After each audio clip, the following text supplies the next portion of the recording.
કેમ છે વિદ્યાર્થી મિત્રો? મજામાં છો?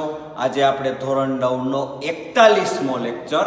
તો 41મા લેક્ચરમાં સૌપ્રથમ આપણે એક નવું ચેપ્ટર સ્ટાર્ટ કરવા જઈ રહ્યા છીએ, જેનું નામ છે આંકડાશાસ્ત્ર. આંકડાશાસ્ત્ર છે એ ચેપ્ટર નંબર 14 છે. બરોબર, ભૂમિતિનો વિભાગ આપણે બાકી રાખ્યો છે. હવે પછીના લેક્ચરમાં આપણે ભૂમિતિ સ્ટાર્ટ કરશું. રેડી? તો 14મું ચેપ્ટર આંકડાશાસ્ત્ર. તો આંકડાશાસ્ત્ર એટલે સૌ પ્રથમ આંકડાકીય માહિતી આપણે ઘણી બધી વસ્તુમાંથી મેળવતા હોય. બરોબર, છાપામાં, ટીવીમાં, મોબાઈલની અંદર, ફેસબુકની અંદર કેટલી પ્રકારની આંકડાકીય માહિતીઓ આપણી પાસે આવતી હોય. તો આંકડાશાસ્ત્ર એક આંકડાકીય માહિતીની એક રચના છે. તો માહિતી છે ને, માહિતી બે પ્રકારની હોય. કેટલા પ્રકારની હોય? સૌ પ્રથમ ચેપ્ટરનો મહત્વનો મુદ્દો સ્વાધ્યાય 14.1 આવડવા માટે સૌથી વધુ જરૂરી, હું શબ્દ બોલું ને બરોબર સાંભળી લેજો, માહિતી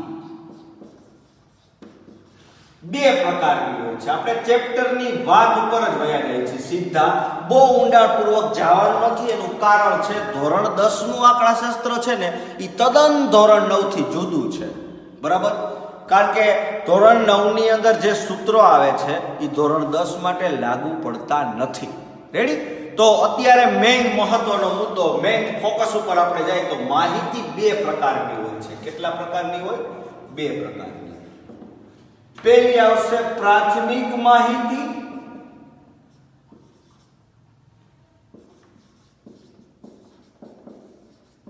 બીજા નંબરે આવશે ગૌણ માહિતી. બરોબર, મગજમાં બેસાડી દો. માહિતી બે પ્રકારની હોય. કેટલા પ્રકારની હોય? બે પ્રકારની. પહેલું પ્રાથમિક માહિતી અને બીજું ગૌણ માહિતી. રેડી?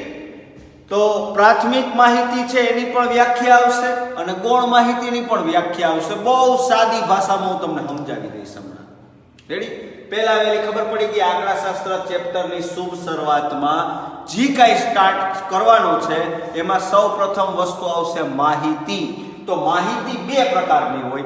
ક્યાં બે પ્રકાર? પ્રાથમિક માહિતી અને ગૌણ માહિતી. ઓકે, આટલો મુદ્દો વ્યવસ્થિત મગજમાં બેસી ગયો. માહિતીના બે પ્રકાર. હવે આપણે એની વ્યવસ્થિત રીતે વ્યાખ્યા જોઈએ. તો પહેલા વેલી વાત કરીએ પ્રાથમિક માહિતી કાઉન્સમાં વ્યાખ્યા. પ્રાથમિક માહિતી વ્યાખ્યા બોર્ડમાં લખું જ છું, ટેક્સ્ટ બુકમાં એ જ છે. બરાબર, તો માહિતી છે એની બે પ્રકાર છે કે પ્રાથમિક અને ગૌણ. તો પ્રાથમિક માહિતીની વ્યાખ્યામાં એવું કહેવામાં આવ્યું છે કે પ્રથમ કિસ્સા માટે જ્યારે તપાસ કરતા, પ્રથમ કિસ્સા માટે, આ હું વ્યાખ્યા શા માટે સમજાવું છું, કોઈ બોર્ડમાં પૂછાવાનું નથી, પેપરમાં નહીં આવે ક્યાંય, પણ મારે તમને તમારા મગજ સુધી પહોંચાડવી પડે કે શું કહેવા માંગે છે. બરાબર, એને હું મારી દેશી ભાષામાં હમણાં તમને સમજાવી દઈશ. પૂરેપૂરો વ્યવસ્થિત ટપો પડી જાય. ગાણિતિક શબ્દો છે નહીં સમજાય, હું બોલીશ ને એ તમને સમજાય. બરાબર, અત્યારે તો હું ટેક્સ્ટ બુકમાં જે વ્યાખ્યા આપીશ એ જ લખું છું. પ્રથમ કિસ્સા માટે જ્યારે તપાસ કરતા હે, જ્યારે તપાસ કરતા હે, તપાસ કરતા એટલે તપાસ કરનાર. પ્રથમ કિસ્સા માટે તપાસ કરતા હે કોઈ ચોક્કસ હેતુ ધ્યાનમાં રાખીને, કોઈ ચોક્કસ હેતુ ધ્યાનમાં રાખીને જાતે માહિતી મેળવેલી હોય તો આવી માહિતીને પ્રાથમિક માહિતી કહે છે. ચોક્કસ હેતુને ધ્યાનમાં રાખીને જાતે માહિતી મેળવી હોય તો આવી માહિતીને પ્રાથમિક માહિતી કહે છે.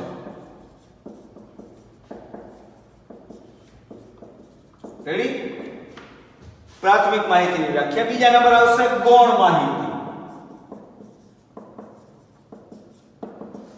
કૌંસમાં વ્યાખ્યા એ લખતો નથી, પહેલા વહેલા વાંચી લ્યો વ્યવસ્થિત. પ્રથમ કિસ્સા માટે જ્યારે તપાસ કરતા એ કોઈ ચોક્કસ હેતુને ધ્યાનમાં રાખીને જાતે માહિતી મેળવી હોય તો આવી માહિતીને પ્રાથમિક માહિતી કહેવામાં આવે છે. બીજા નંબરમાં ગૌણ માહિતી. તો ગૌણ માહિતી પ્રથમ કિસ્સા માટે નહીં લે, દ્વિતીય કિસ્સા માટે થઈ જશે. બરાબર. બીજા કિસ્સામાં પહેલાથી બીજા કિસ્સામાં, આ પ્રથમ કિસ્સામાં તો બીજા કિસ્સામાં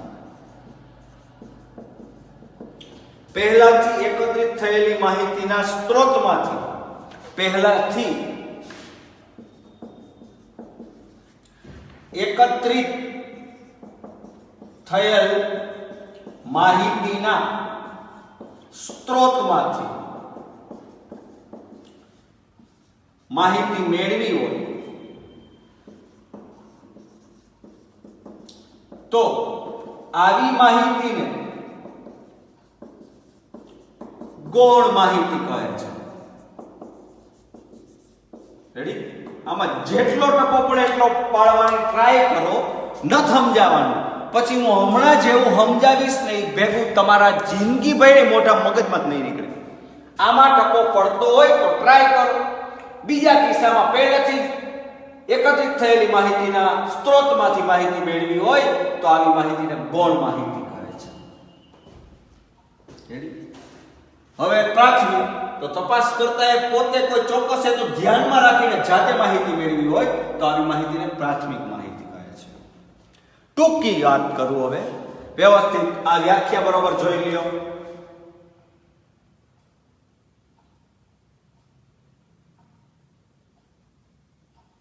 હવે વાત હું મારા શબ્દોમાં કરું, શુદ્ધ દેશી ભાષામાં. તો કે પ્રાથમિક માહિતી એટલે શું? તો તમે કોઈ ચોક્કસ પ્રયોગ કરીને તમારી જાતે પરિણામ મેળવો ને, એટલે એને પ્રાથમિક કહેવાય. પણ તમને આવીને કોક કહે ને તો એ ગૌણ કહેવાય. સાંભળો, તમે કોઈ એક્સિડન્ટ થયું, કોઈ જગ્યાએ એક્સિડન્ટ થયું, જાતે જોયું, તમે જાતે નિહાળ્યું શું ઘટના બની, એના પ્રયોગો શું મળ્યા, એના પરિણામ શું મળ્યા, કે કોઈ એક્સિડન્ટ થયું એમાં એક જણાનો પગ ભાંગી ગયો, જે કાંઈ થયું એ બધું તમારી જાતે માહિતી મેળવી ને, કે તમને કોકે કીધું, તમને કોક કહે ને તો એ ગૌણ, અને તમે તમારી રીતે માહિતી મેળવો ને પ્રાથમિક. તમારી શાળામાં ધોરણ 9 ના વર્ગમાં વિદ્યાર્થીઓની સંખ્યા, આવો પ્રશ્ન પૂછવામાં આવ્યો. તમારી શાળાના ધોરણ 9 ના વિદ્યાર્થીઓની સંખ્યા, તો તમે તમારી રીતે ગણી શકો કે નહીં? તો એ માહિતી પ્રાથમિક માહિતી કહેવાય. લાઇબ્રેરિયન હોય, લાઇબ્રેરિયન એટલે કે શાળાની અંદર પુસ્તકાલય હોય, તો શાળાની અંદર પુસ્તકાલય હોય એવા પુસ્તકોની સંખ્યા છે આપણને ના ખબર હોય, એ આપણે માહિતી તમારે લાઇબ્રેરિયન પાસે મેળવવી પડે. સમજાય? મારી શાળામાં વૃક્ષની સંખ્યા, તો તમે તમારી શાળામાં કેટલા વૃક્ષ છે હાથે ગણી શકો છો, હાથે ગણી શકો છો, તો તમે જાતે માહિતી મેળવી શકો છો. જાતે માહિતી મેળવી શકો તો એ માહિતી પ્રાથમિક માહિતી. ચૂંટણીના પરિણામ તો એ ગૌણ માહિતી. ચૂંટણીનું પરિણામ તમને થોડીક ખબર હોય, એ તમને ટેલિવિઝન અથવા તો અખબાર દ્વારા તમને કહે તો એ તમને ખબર પડે, એટલે એ ગૌણ માહિતી. સમજાય છે? કોક તમને કહે અને તમે માહિતી મેળવો તો ગૌણ માહિતી, અને તમે તમારી રીતે સંશોધન કરીને એમાં પરિણામ મેળવો અને માહિતી મેળવો એને કહેવાય પ્રાથમિક માહિતી. પડી ગયો ટપો? હવે વ્યવસ્થિત રીતે તમારા ઘરનું ટેલિફોન બિલ, તમારા ઘરનું લાઇટ બિલ, એ પેલા કોને ખબર પડે? પેલા પાડોશીને ના પડે, પેલા વેલી તમને ખબર પડે, અને તમારી પેલા જીબી વાળાને ખબર પડે. બરાબર? તો પેલા વેલી જે માહિતી મેળવતા હોય એને પ્રાથમિક માહિતી, અને દ્વિતીય તમારી ઘરે કેટલું બિલ આવ્યું એ પેલા કોને ખબર પડે? તમને પડે. તો તમને પડે તો તમને પ્રાથમિક માહિતી મળી કહેવાય. પણ તમે કયો કે અમારી ઘરે 500 રૂપિયા બિલ આવ્યું, અમારા ઘરે 800 રૂપિયા બિલ આવ્યું, કોકને ખબર પડે, એને ગૌણ માહિતી મળી કહેવાય. પેલા વેલી તમને ખબર પડે એ પ્રાથમિક, તમે કોકને કયો અને એ પછી આખા ગામને કહે એને કહેવાય ગૌણ માહિતી. હાલો, ખબર પડી ગઈ વ્યવસ્થિત? હવે પ્રાથમિક અને ગૌણના 4-5 ઉદાહરણો તમને બોલવાના કહેશે. આમાં ગણો. સ્વાધ્યાય 14.1 આપ્યું ને, ટૂંકમાં આખું સ્વાધ્યાય 14.1 એ આ બે જણા ઉપર છે, પ્રાથમિક અને ગૌણ. રેડી? એટલે આવડી જ ગયું આખું સ્વાધ્યાય. હવે તમને આમાં કઈ સમજાવવાનું તો રહ્યું નહીં. તમને પેપરની અંદર ખાલી જગ્યામાં પૂછાશે કે ચૂંટણીનું પરિણામ એ ખાલી જગ્યા માહિતી છે, તો તમારે કહેવાનું ગૌણ માહિતી છે. મારી શાળામાં વૃક્ષની સંખ્યા, તો કે એ પ્રાથમિક માહિતી છે. મારી શાળામાં પુસ્તકોની સંખ્યા, તો એ ગૌણ માહિતી છે. કારણ કે તમારે એ પુસ્તકોની સંખ્યા કેટલી છે એ જાણવા માટે તમારે તમારા લાઇબ્રેરિયનને પૂછવું પડે. જે વસ્તુની તમને ખબર ના હોય ને તમને કોકને પૂછી અને તમારે લખવું પડતું હોય ને એને ગૌણ માહિતી કહેવાય. રેડી? ખબર પડી ગઈ? તો હવે પહેલા વહેલી જ વાત, સ્વાધ્યાય 14.1 દાખલો પહેલો. સ્વાધ્યાય 14.1 દાખલો પહેલો. શું પ્રશ્ન પૂછ્યો? પેજ નંબર 213 ઉપર તમે રોજિંદા જીવનમાંથી એકત્રિત કરી શકો તેવી માહિતીના 5 ઉદાહરણ આપો. તમારે તમારી ઈચ્છા પડે એવું ઉદાહરણ આપી શકો છો, એવું જરૂરી નથી ચોપડીમાં આપ્યા એ ઉદાહરણ આપવા. તમે રોજિંદા જીવનમાંથી એકત્રિત કરી શકો, રોજિંદા જીવનમાં તમારે ડેઈલી કાર્ય હોય એમાંથી એકત્રિત કરી શકો એવી 5 પ્રકારની માહિતીના તમારા ઉદાહરણના નામ આપવાના છે. એ પ્રાથમિક આલે ને ગૌણે આલે એવું જરૂરી નથી કે આજ દેવાનું. ઓકે, આ રીતનો ક્વેશ્ચન પૂછવામાં આવ્યો છે. સ્વાધ્યાય 14.1 આનો સ્ક્રીનશોટ વ્યવસ્થિત પાડી દો.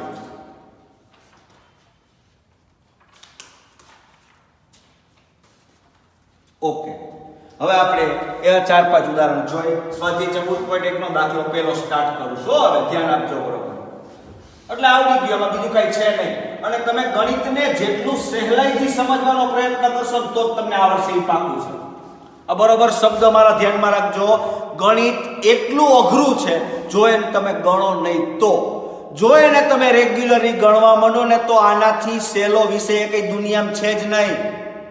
તમે જેટલું ડરશો એટલો તમને ડર આવશે. તમે એકને એક વસ્તુની પાછળ તમે કાંઈ નહીં પડી જાઓ, મતરી લ્યો એની, ઓટોમેટિકલી આવડી જ જવાનું છે. આ ક્યાં સજીવ પદાર્થ છે તમને ઢીકો મારવાનું છે કે તું રોજ કેમ મને ખોલસ એમ કરીને ઘૂસ તો મારવાની ચોપડી તમને. તમે રોજ આના પાછળ 1 કલાકની બદલે 1.5 કલાક બગાડો. હોશિયાર વિદ્યાર્થી અડધી કલાક બગાડે તો એને આવડી જાય. નબળો વિદ્યાર્થી છે 1 કલાક બગાડશે તો આવડશે. હાવ ઠોઠ છે 1.5 કલાક બગાડશે તો આવડશે. બાકી આવડશે તો ખરા જ, એ પાકું જ છે. રેડી? તો હવે આપણે સ્વાધ્યાય 14.1 દાખલા નંબર પહેલો. તમે રોજિંદા જીવનમાં થી એકત્રિત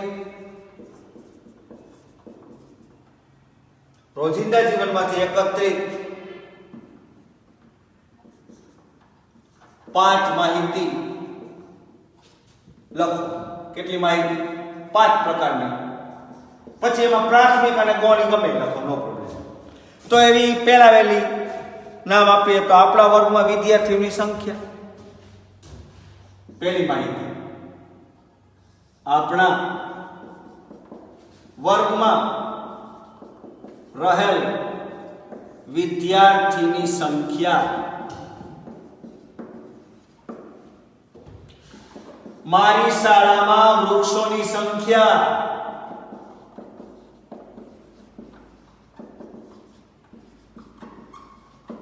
બરાબર? મારી શાળાના પંખાની સંખ્યા.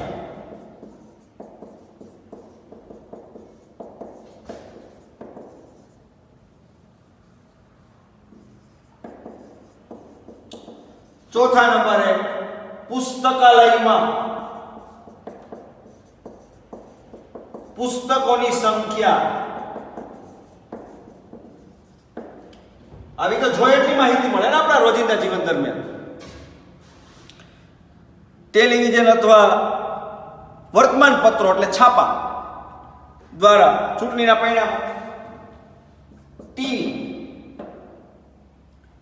અથવા વર્તમાન પત્રો ન્યૂઝપેપર દ્વારા મળતા ચૂંટણીના પરિણામ. હમણાં તાલુકા પંચાયત અને જિલ્લા પંચાયતની ચૂંટણી છે, તો ચૂંટણીના પરિણામ છે એ તમે ગામડે ગામડે જોવા જોડ જ જવાના છે. એ તો તમે ટીવીમાં જ જોવાના છે કે ફલાણા ગામે જિલ્લા પંચાયતની સીટ આવી ગઈ, ફલાણા ગામે તાલુકા પંચાયતની સીટ આવી ગઈ. રેડી? તો ટીવી અથવા ન્યૂઝપેપર દ્વારા મળતા ચૂંટણીના પરિણામ 5 ઉદાહરણ કીધા હતા, 5 લખ નહીં કામ. બરાબર? આ દાખલો પૂરો થઈ ગયો. હજી તો ઘણા બધા નીકળે, એવું જરૂર નથી. મારી શાળામાં વિદ્યાર્થીઓની સંખ્યા, આ તો મારા ક્લાસમાં વિદ્યાર્થીની સંખ્યા. મારી શાળામાં પંખાની સંખ્યા, મારી શાળામાં ટ્યુબલાઇટની સંખ્યા, મારા ઘરની અંદર વાહનોની સંખ્યા. તમને જ ખબર હોય ને, પ્રાથમિકમાં આવે બધી વસ્તુ. બરાબર, એની સરકાર નોંધ ના રાખતી હોય કે રોજનું કેટલા લીટર પેટ્રોલ વાપરે છે, બરાબર, એ નોંધનો સરકાર પાસે ટાઈમ ન હોય, એટલે એની પ્રાથમિક માહિતી તમારી પાસે હોય.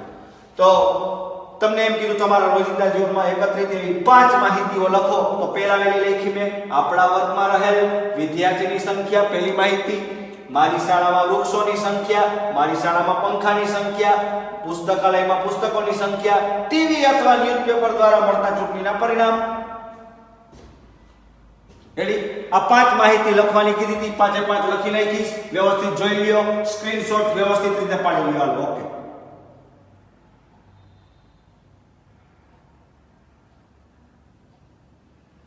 હવે દાખલા નંબર બીજામાં શું કીધું? 14.1 દાખલા નંબર બીજો. તો બીજામાં શું કીધું છે કે તમે દાખલા નંબર પહેલામાં સાંભળજો. દાખલો બીજો શું કીધો કે દાખલા પહેલામાં જે તમે 5 માહિતી લખી છે એને પ્રાથમિક અને ગૌણમાં વર્ગીકરણ કરો. હોશિયારી વાપરી લીધી એને, સમજ્યા? ક્વેશ્ચન પૂછવામાં હોશિયારી વાપરી લીધી. દાખલા પહેલા શું કીધું? તમે માહિતીના 5 માહિતીના નામ લખો. લખને બીજા દાખલા હું કીધું કે તમે જે 5 માહિતીના નામ લખ્યા ને એને તમે કયો ઈ કઈ છે, આ ગૌણ છે, પ્રાથમિક છે, ગૌણ છે, પ્રાથમિક છે, કઈ છે ઈ તમારે કહેવાનું. હવે હું દાખલા નંબર 2 ની અંદર આ 5 લખી અને એને મારે શું કહેવાનું? હવે દાખલો બીજો બની ગયો, બરોબર? દાખલો બીજો બની ગયો. હવે આને વર્ગીકરણ કરવાનું. આ 5 માહિતી મેં લખી હતી ને દાખલા પહેલામાં, એનું હવે મારે શું કરવાનું? વર્ગીકરણ. વર્ગીકરણ એટલે આપણે કહેવાનું કે કઈ પ્રકારની છે. આપણે આપણા વર્ગમાં રહેલ વિદ્યાર્થી, આપણે કઈ ટીચરને કહેવા ન જવું પડે મારી શાળામાં કેવા વર્ગ, મારા ક્લાસમાં કેટલા વિદ્યાર્થી છે તમારે પૂછવા ન જવું પડે, તમે ગણી શકો જાતે જ ગણી શકો ને. તો આ કેવી માહિતી આવશે? પ્રાથમિક માહિતી.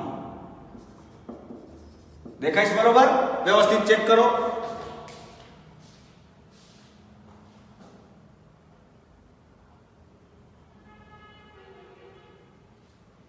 કેવી માહિતી આવશે? આપણા વર્ગમાં રહેલ વિદ્યાર્થીની સંખ્યા, પ્રાથમિક માહિતી. મારી શાળામાં વૃક્ષોની સંખ્યા, એ પણ કેવી આવશે? પ્રાથમિક માહિતી. જાતે ગણી શકો ને તમે?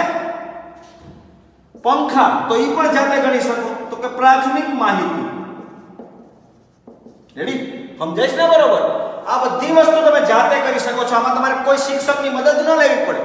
શાળામાં કેટલા વૃક્ષ છે ગણવા માટે તમારે પ્રિન્સિપાલ ને તમારા ક્લાસ ટીચરને લઈને ના જવું પડે. હાલમાં ભેગો નથી કેવું પડતું. અહીંથી કરી શકો. પ્રાથમિક માહિતી, પ્રાથમિક માહિતી. શાળામાં કેટલા પંખા છે ગણી શકો તમે, પ્રાથમિક માહિતી. પણ આ ગૌણ માહિતી આવશે, કારણ કે તમારી શાળાના પુસ્તકાલયમાં કેટલા પુસ્તક પડ્યા છે એની સંપૂર્ણ નોંધ તો તમારા જે તે લાઇબ્રેરિયન પાસે જ હોય છે, એટલે ગૌણ માહિતી. ટીવી અથવા છાપા દ્વારા મળતા ચૂંટણીના પરિણામ, તો એ પણ ગૌણ માહિતી. આ કેવી માહિતી આવશે? ગૌણ માહિતી. શા માટે? આની ડાયરેક્ટલી આપણે ન ખબર પડે, આપણે ટીવી વાળા કહે, કારણ કે દાહોદની અંદર ચૂંટણી હોય, ડાંગ જિલ્લાની અંદર ચૂંટણી હોય, બનાસકાંઠાની અંદર ચૂંટણી હોય, તો આપણે થોડાક ત્યાં જોવા જવાના છે, બરોબર? તો એની કોઈ આપણે માહિતી મેળવવી તો ચૂંટણીના પરિણામ માટેની માહિતી તો આપણે ટીવી અથવા છાપામાંથી જ મળતી હોય. એટલે ગૌણ માહિતી, ગૌણ માહિતી ઉપલી ત્રણેય પ્રાથમિક માહિતી. ઓકે, માહિતી વિશેની તમને સંપૂર્ણ ખ્યાલ આવી ગયો હશે એવું મનમાં માની લઉં છું, અને સમજાઈ જાય તો તમારે આને તમારે બે વાર લખતું જવું, જેથી કરીને તમને જ્યારે લેક્ચર ઓફલાઈન ચાલુ થશે ભવિષ્યમાં, જો 10મા 12મા ને તો સ્ટાર્ટ કર્યું, હવે 9મા ને 11મા ને ભવિષ્યમાં કહે તો આવનારા સમયમાં તમને કાંઈ ન ખબર પડતી ત્યાં જ તમારે પ્રશ્ન કરવાનો છે. બરોબર? તમે કોઈ દી કાંઈ ચોપડી જ લઈને જોવો જ નહીં તો આખી ચોપડી તમારો પ્રશ્ન બની જાય. એના કરતાં જેટલું હાલતું જાય ને એટલું બે વખત લખતા જાઓ અને કરતા જાઓ, એટલે જેથી કરીને મારે સમજાવવાનું થાય ને ત્યારે હું ખાલી એટલું બોલું કે માહિતીના 2 પ્રકાર. સમજાયું તું? યાદ છે? હા યાદ છે સાહેબ, આડું આવ્યું હતું 41મા લેક્ચરમાં કે પ્રાથમિક માહિતી અને ગૌણ માહિતીનું તમે ઘણું બધું બોલ્યા હતા. આવું બોલો ને તમે, સામે જવાબ દો ને તો અમને એમ થાય કે મેં ભણાવ્યું છે એ મારું લેખે લાગી ગયું. સમજ્યા? તો તમે થોડુંક વિચારતા જાઓ, ભણતા જાઓ, જેથી કરીને કોઈ પ્રોબ્લેમ ના આવે. આ વસ્તુ મેં મારી દેશી ભાષામાં તમને સમજાવી દીધી, બરાબર? ઓકે, હવે આપણે નવા ટોપિકમાં જાશું. માહિતીનો ટોપિક સંપૂર્ણ પૂરો.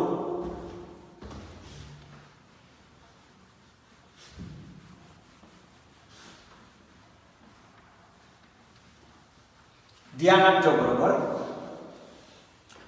હવે આવશે નવા ટોપિકમાં સ્વાધ્યાય 14.1. પૂરું થઈ ગયું આપણું વ્યવસ્થિત રીતે? જોઈ લીધું તમે? કોઈ પ્રોબ્લેમ આવ્યો? ન થયો? હવે માહિતીનો વિસ્તાર, પ્રાથમિક અને ગૌણ માહિતી સમજાઈ ગઈ ને. હવે આવશે એક નવો ટોપિક, માહિતીનો વિસ્તાર. આવો એક નવો ટોપિક સમજાવું. આ પેપરમાં ખાલી જગ્યામાં પૂછાય તો તમને આવડે નહીં ને એવું ન બનવું છે. એટલે મારે કઈ વસ્તુ કાપકૂપ ન કરવી. શેની વાત કરી મેં? માહિતીનો વિસ્તાર. માહિતીનો વિસ્તાર શું છે, કેમ હોય, હાવ નોર્મલી તમને સામાન્ય ઉદાહરણ આપીને સમજાવી દઉં. કોઈ આંકડાકીય માહિતી એવી,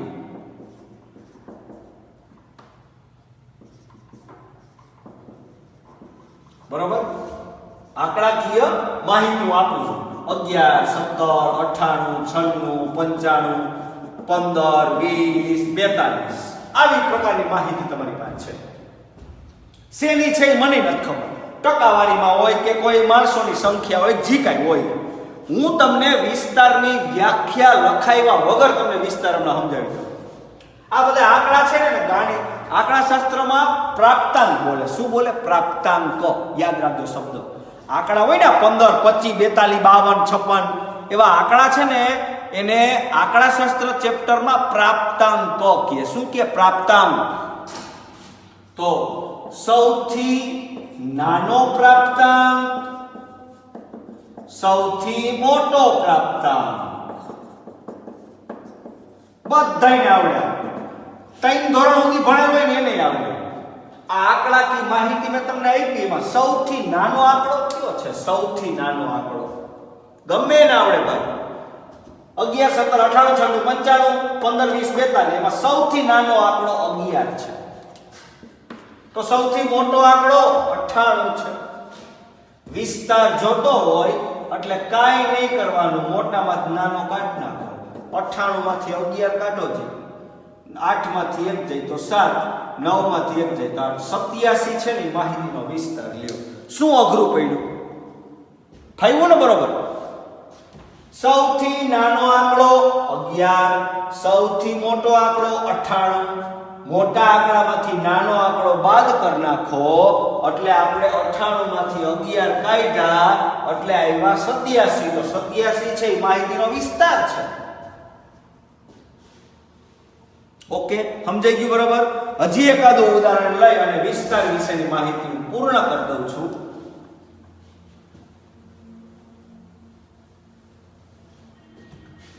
ગમે શબ્દ શાબ્દિક તમે લખી શકો ને. સચિન 10 મેચ રમે છે.